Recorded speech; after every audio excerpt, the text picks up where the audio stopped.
Oke, lantas cerita anime pun berlanjut di Spare Me Gridlock chapter 751.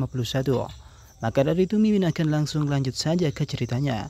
Sebelumnya Shin diperlihatkan bahwasanya Carol, Lusu, Chang Zuan dan juga kuda barunya kini telah menuju ke suatu tempat yang ditujukan oleh Lu Kongming.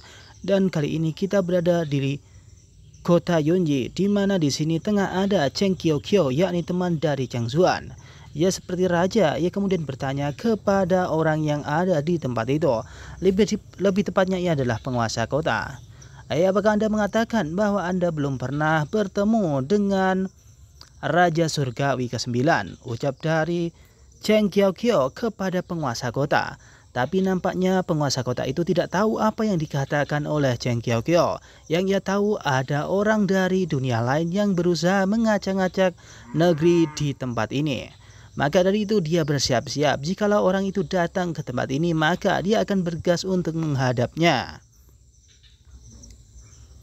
Tak lama setelah itu Cheng Qiuqiu mengatakan kepada pemilik kota tersebut, "Lalu mengapa Anda memperbaiki makanan dan penjara?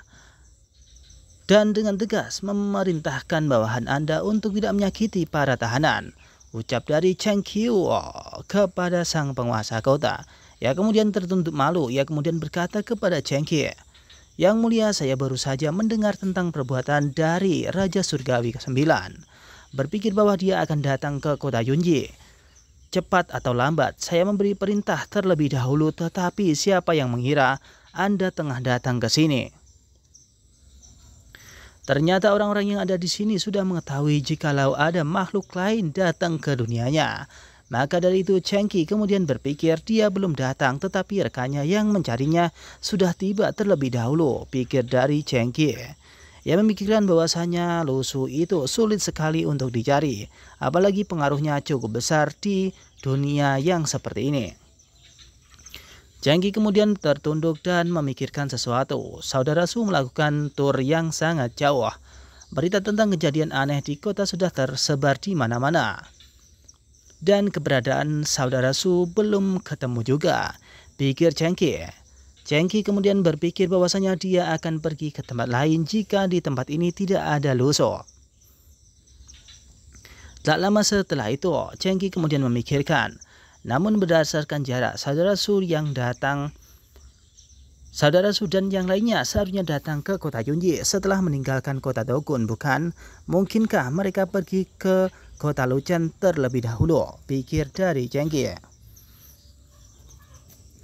Padahal Cheng Qiuqiu sudah memikirkan bahwasanya dia akan bertemu Lusu di kota Yunji.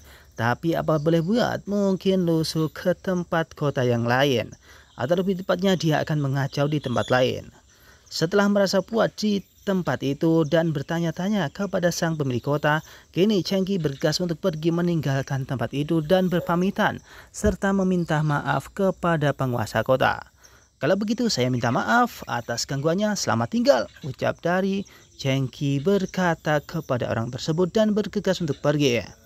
Sang penguasa kota tertunduk. "Oke, baiklah, silahkan luangkan waktu Anda jika Anda datang ke sini lagi ya," ucapnya. Mengatakan itu, sesegera mungkin Cheng Qiuqiu bersiap untuk mencari Lusu. Tapi ia tidak tahu kemana harus pergi untuk menemui Lusu. Sementara itu, sang penguasa kota kali ini bisa menghirup udara segar. Karena di sini tidak ada orang kuat selain dia.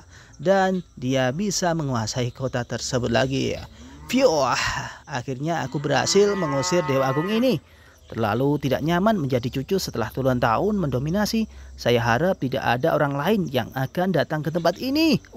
Sangat menyebalkan, ucap dari sang penguasa kota itu. Dan kini dia terlihat aman karena Cheng Qiuqiu kemudian pergi meninggalkan tempat itu. Tak lama setelah Cheng Qiuqiu pergi, tiba-tiba ada seseorang, yakni dari kota Pulau, yang terkenal sebagai pemuda misterius atau Miao Miao. Sontak dia kemudian berkata, "Halo, apakah Anda sudah melihat ada seseorang yang datang ke sini? Saya adalah orang dari kota Pulau," ucapnya. Mengatakan itu sontak membuat sang penguasa kaget. Kenapa tiba-tiba ada orang lagi yang kuat datang kemari? Kenapa ini belum berakhir? Lusenko berbicara dengan Raja Surgawi ke-9 ini. Siapakah jaringan Surgawi atau Raja 9 yang dicari oleh orang banyak tersebut. Lantas emosi negatif pun muncul dari Bu Liji, yakni penguasa kota plus 666. Nampaknya Lusu sangat berpengaruh, sehingga orang-orang datang untuk menemuinya. Bahkan penguasa kota pun bingung siapa sebenarnya Raja Surgawi ke-9 itu. Tak lama, di balik halaman atau depan benteng dari kota Yunye, di sini Chengki melihat peta dan ingin mengetahui di mana keberadaan Lusu melalui peta tersebut. Ia kemudian memprediksikan akan bertemu Lusu di kota yang akan dia tuju setelah ini. Tak lama setelah itu di sini Chengki kemudian melihat sesuatu yang aneh, pergerakannya ada di bawah tanah. Selanjutnya aku akan pergi ke kota Luchan untuk mencari saudara Su. Aku ingat itu. Ucapnya mengatakan itu. Sontak ia pun kaget melihat ada sesuatu yang aneh. Wah, apa itu? Apakah itu sesuatu yang aku pikirkan? Apakah itu seperti Xiaoyu? Pikir dari Chengki melihat sesuatu di sana. Itu sepertinya jambul milik Xiaoyu. Setelah mengawasi pergerakan itu, nampaknya Chengki mengetahui bahwasanya benar itu adalah Xiaoyu. Tapi mungkin ini akan menjadi sesuatu yang aneh. Tak lama setelah itu, Chengki kemudian mengawasinya seksama. Apakah benar itu adalah Xiaoyu? Setelah pikirannya tepat, di sini nampaknya Chengki kemudian berkata kepada Xiaoyu, "Hei Xiaoyu, apakah itu kamu?" Ucapnya mengatakan itu sontak membuat Xiaoyu pun kaget. Bagaimana mungkin ada orang di tempat ini yang mengetahui keberadaannya? Tak lama setelah itu, rambut milik Xiaoyu menjadi tegak. Itu tanda bahwasanya Xiaoyu kaget. Setelah mengetahui bahwasanya ada orang yang kemudian memanggil dirinya, Xiaoyu kemudian datang ke atas dan kemudian mengetahui di sana tengah ada seseorang yang kemudian tidak ia kenal. "Hei, bagaimana Anda tahu itu saya?" ucapnya mengatakan itu. Sontak Chengki kemudian berkata kepada Xiaoyu bahwasanya ia pernah kenal dengan Xiaoyu atau bertemu beberapa kali. "Saya sudah melihatnya berkali-kali di Gunung Changbai. Tidak bisakah Anda mengenalinya?" ucapnya mengatakan itu. Nampaknya Chengki sambil memikirkan bahwasanya Xiaoyu itu seperti jamur yang tumbuh di rerumputan. Setelah mengetahui bahwasanya Xiaoyu tengah berada di tempat itu, sepertinya Chengki memikirkan bahwasanya ia akan mencari Lusu dimanapun ia berada. Tapi nampaknya Xiaoyu juga ingin mencarinya. Tapi kenapa Xiaoyu berada di sini? "Hei Xiaoyu, kamu datang ke kota Yunji juga untuk mencari saudara Su bukan?" "Saudara Su, saya baru saja bertanya kepada penguasa kota. Saudara Su sepertinya tidak datang ke tempat ini. Saya kira dia harus pergi atau dia pergi ke kota sebelah, yakni kota Luchan." Ucap Chengki mengatakan hal itu. Nampaknya di sini Xiaoyu kemudian melihat peta yang ada di tangannya, yakni peta milik dari Chengki. Xiaoyu kemudian mengamatinya dan berkata kepada Chengki, "Kota Yunji nampaknya agak aneh." Ucapnya mengatakan itu. Nampaknya pikiran Xiaoyu, kota Yunji itu terlihat cukup aneh. Setelah melihat dengan seksama, nampaknya di sini Xiaoyu memperhatikan bagaimana peta ini bisa dibuat, atau lebih tepatnya dia bingung dengan peta ini. Atau dia tidak tahu bagaimana dia akan pergi ke suatu tempat tanpa ada yang memandu dirinya. Mengetahui bahwasanya Xiaoyu sedikit kebingungan, maka ia kemudian berkata kepada Xiaoyu, Xiaoyu, kamu tersesat," ucapnya mengatakan itu. "Kamu mau kemana? Aku akan membantumu untuk mengarahkan itu," ucap dari Chengki mengatakan hal tersebut. Xiaoyu yang tidak tahu kemudian malu-malu dan berkata kepada Chengki. Ia berkata wajar saja tersesat karena orang-orang yang membangun reruntuhan itu tidak meninggalkan petunjuk posisi atau navigasi. "Wah, di mana negara ini?" ucap dari Xiaoyu menunjuk ke suatu tempat. Mungkin saja Chengki mengetahui tempat tersebut.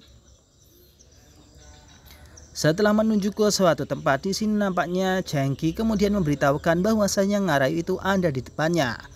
"Oh, kalau ngarai itu, aku akan mengasih tahu kepadamu Xiaoyu. Ya seharusnya ke arah itu, ucap Chengki mengatakan itu sambil menunjuk ke arah ngarai kepada Xiaoyu. Memang akan makan waktu beberapa jam dengan berjalan kaki, tetapi bersama roh Anthony milikmu kita akan segera sampai di sana, ucap Chengki mengatakan itu. Nampaknya Chengki juga mengetahui apa kekuatan Xiaoyu itu. Setelah mengetahui tempat ngarai yang telah ditunjukkan kepada Chengki, di sini kemudian Xiaoyu bergegas untuk pergi meninggalkan dari Chengki. Dengan kecepatan penuh, Xiaoyu kemudian bergegas pergi. Mam, aku akan menemukan sesuatu. Sementara itu Chengki kemudian bingung. Bagaimana mungkin Xiaoyu meninggalkan dirinya? Wei Xiaoyu, kenapa engkau meninggalkanku padahal kita bisa bersama-sama mencari lusuh? Ucapnya mengatakan itu. Xiaoyu kemudian bergegas untuk pergi, tapi di sini nampaknya Chengki kemudian mengikuti dirinya. Sambil berlari, kemudian Chengki berkata kepada Xiaoyu, "Hei Xiaoyu, tunggu aku, kamu mau kemana? Bukankah kita akan mencari kakak Su dengan bersama-sama?" Ucapnya mengatakan itu kepada Xiaoyu. Pikiran Xiaoyu adalah pikiran lain. Ia mengetahui bahwasanya Lu Su itu cukup aneh. Orangnya selalu mencari uang dan membuat rusuh. Lantas Xiaoyu berkata kepada Chengki bahwasanya dia tidak akan mencari Lu Su. "Tidak, meski aku tidak tahu apa tujuan Lu Su menjelajahi reruntuhan itu, kupikir dia mungkin mencoba mencari cara untuk mempersulit para pembudidaya atau orang-orang yang ada di sini. Tidak ada gunanya bagi kita untuk pergi, lebih baik kita melakukan hal lain. Tidak harus mencari Lu Su," ucapnya mengatakan itu dan bergegas pergi meninggalkan Chengki. Tapi Chengki kemudian terus mengejar Xiaoyu. Dia ingin tahu apa yang dilakukan oleh Xiaoyu setelah ini. Chengki kemudian berteriak kepada Xiaoyu seperti yang diharapkan. "Kamu mengerti saudara Su, tapi ada hal lain. Apa yang ingin Anda lakukan?" Ucap dari Chengki mengatakan itu. Ia penasaran apa yang akan dilakukan oleh Xiaoyu setelah ini. Padahal seharusnya dia mencari Lu Su, tapi kenapa dia memilih tempat yang lain agar dia tidak bertemu dengan Lu Su? Sambil berlari di sini, Xiaoyu kemudian berkata bahwasanya dia telah menelan roh yang kuat. "Jiwa Master Sekte Togun telah aku cerna sepenuhnya. Saya melihat beberapa rahasia dalam ingatannya dan saya akan menuju ke tempat itu." Ucap dari Xiaoyu mengatakan hal tersebut. Di sini Chengki tidak tahu apa yang dikatakan oleh Xiaoyu. Yang dia tahu Xiaoyu itu kuat dengan roh Anthony-nya. Tak lama setelah itu, Xiaoyu kemudian berhenti sejenak. Tiba-tiba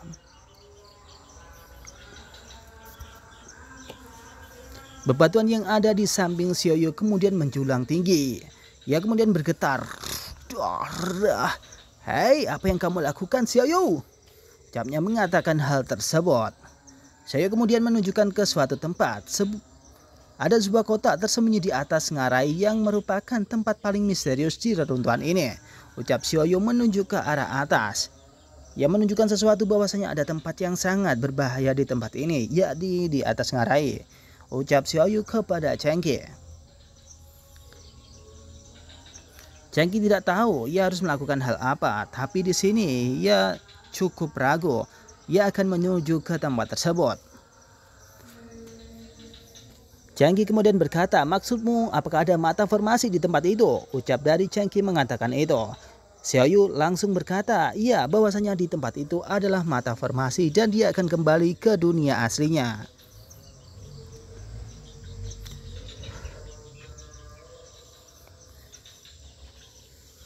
Xiaoyu sedikit khawatir bahwasanya mata formasi itu tidak sama seperti mata formasi sebelumnya. Namun kali ini mata formasi itu, saya khawatir tidak sesederhana itu. Ucap dari Xiaoyu mengatakan itu kepada Chengki. Ia khawatir bahwasanya mata formasi yang ia tuju kali ini berbeda dengan mata formasi di reruntuhan yang sebelum-belumnya. Tapi di sini ia harus melakukan sesuatu. Ia kemudian memikirkan bahwasanya ia pernah bertemu dengan Carol di suatu mimpi. "Aku ingat saat bertemu dengan Carol.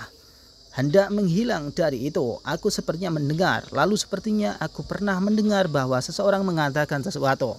Yakni Carol akan mengatakan sesuatu di dalam mimpinya.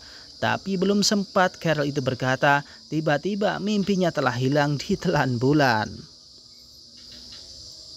Nampak Carol kemudian menatap Xiaoyu. Ia sedikitnya tersenyum dan mengatakan sesuatu kepada Xiaoyu. Tapi perkataan itu samar-samar. Saran Anda berlaku juga untuknya. Lagi pula setelah kehancuran ini, dia akan, ucapnya mengatakan itu sambil membuat penasaran Xiaoyu.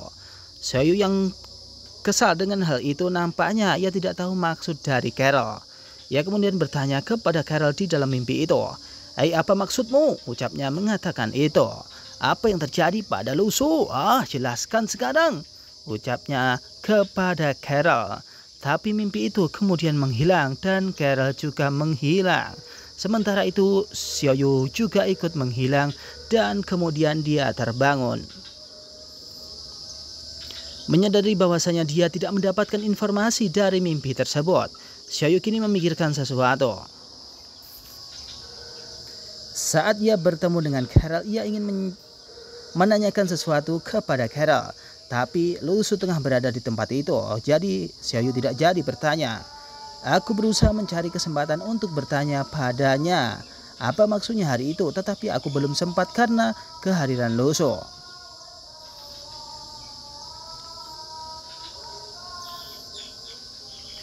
Selama pengalaman Lu Su, ia bertemu dengan seseorang yang kuat. Ia sepertinya adalah Raja Dewa Tua yang kali ini akan menjadi Raja Dewa yang baru. Namun berdasarkan masa lalu, saya masih berspekulasi pada beberapa kemungkinan. Ia mungkin saja adalah Raja Dewa, tapi sedikitnya dengan masa lalu yang itu, yaitu apa yang disebut dengan kembalinya dan kebangkitannya.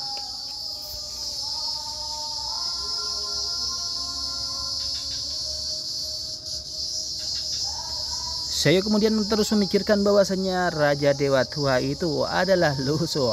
Tapi untuk mendapatkan kembali status kehidupan sebelumnya dan menjadi apa yang disebut Raja baru, bukan itu yang diinginkan oleh Lu Su, ucapnya memikirkan itu.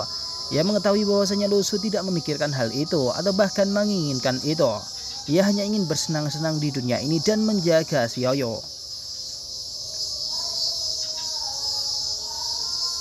Tapi saat bertemu dengan Lu Su, tiba-tiba Xiaoyu memikirkan sesuatu. Pada waktu itu, kalau tidak dia tidak perlu melarikan diri begitu lama, bersembunyi begitu lama, ucap dari Xiaoyu memikirkan bahwasanya tidak mungkin ia akan menunggu Lu Su terlalu lama untuk mencari informasi yang sangat mendalam itu. Tak lama setelah itu dengan mata berbinar, di sini Xiaoyu kemudian berkata dalam hati, karena memang begitulah adanya, ucapnya mengatakan hal itu.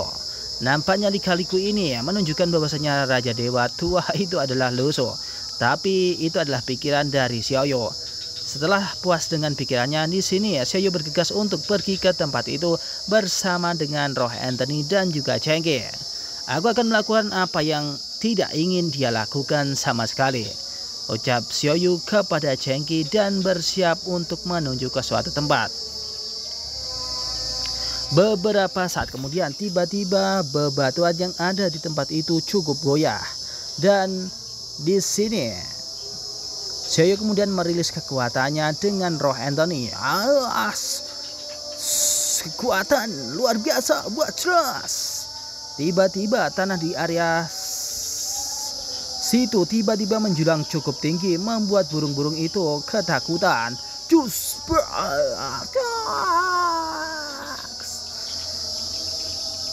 Dengan bantuan kekuatan Roh Anthony, di sini nampaknya batu-batu itu juga ikut menjulang tinggi.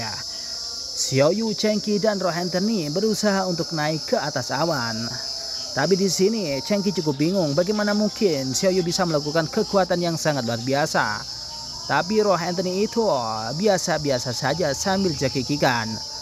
Wah, apa yang terjadi? Apakah ini kekuatan Xiaoyu? Pikir dari Chengki yang saat ini ketakutan. Padahal dia adalah seorang master peringkat pertama. Dengan harapan yang penuh, nampaknya Xiaoyu ingin bergegas untuk mencari mata formasi itu dan mengakhiri semuanya. Xiaoyu kemudian bergegas untuk pergi ke atas sana, berusaha untuk meraih mata formasi yang berada di atas langit. Chengki yang kagum dengan kekuatan Xiaoyu, ia kemudian berkata kepada Xiaoyu, wah, kamu langsung menciptakan puncak gunung yang menjulang ke awan tanpa mengganggu guntur. Xiaoyu, Mantramu ini sungguh sangat luar biasa, ucap dari Chengki memuji Xiaoyu. Dengan sangat tersenyum, di sini Xiaoyu kemudian berkata bahwasanya itu yang benar. Ia adalah seorang yang sangat kuat. Itu benar, ucap dari Xiaoyu mengatakan itu. Sementara bebatuan itu tetap terbang ke atas langit dan menuju ke suatu tempat yang akan mengantarkan Xiaoyu ke mata formasi berikutnya. Setelah hampir sampai ke atas awan, nampaknya di sini kekuatan dari roh Anthony itu cukup kuat. Dan di sini Xiaoyu kemudian bersiap untuk sampai ke tempat itu. Kita hampir sampai, aku akan mendapatkannya, pikir dari Xiaoyu yang saat ini tengah bersiap ke mata formasi. Sambil memikirkan Xiaoyu kemudian berpikir bahwasanya selama aku berhasil menembus lapisan lautan awan ini, inti reruntuhan ini akan terungkap sepenuhnya di hadapanku, ucap dari Xiaoyu yang saat ini bersiap untuk naik ke mata formasi.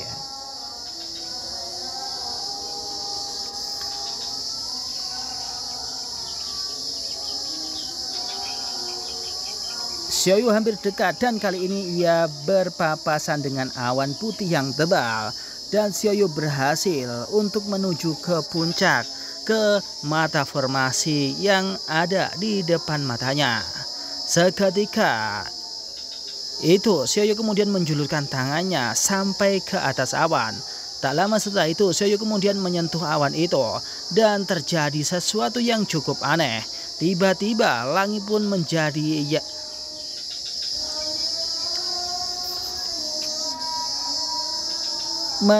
biru, dan nampaknya ternyata di sini langit itu kemudian dilapisi oleh penghalang.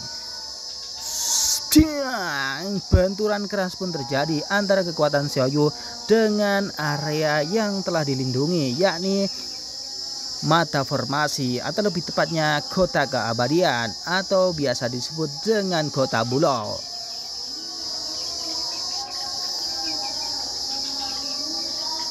Benturan antara kekuatan Xiaoyu dan juga kota Bulau itu sampai terdengar di mana-mana. Dentuman keras itu sangatlah keras, dan bahkan di sini semua orang mengetahui di sana tengah ada energi yang sangat luar biasa. Sementara itu Cheng Zuan, Carol dan juga Lu Su saat ini tengah berjalan. Yang mengetahui bahwasanya ada sesuatu yang aneh.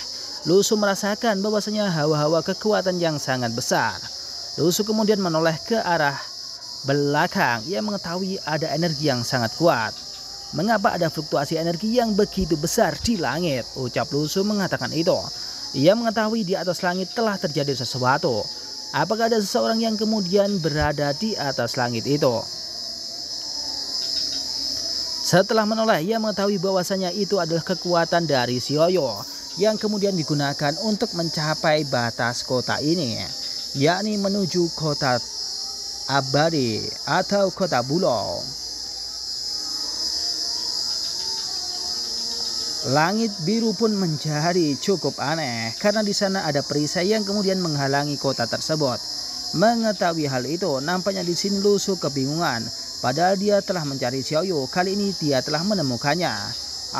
Itu Xiaoyu, dialah yang menciptakan gunung, ucapnya sangat bingung. Lu Su heran kenapa Xiaoyu melakukan hal tersebut.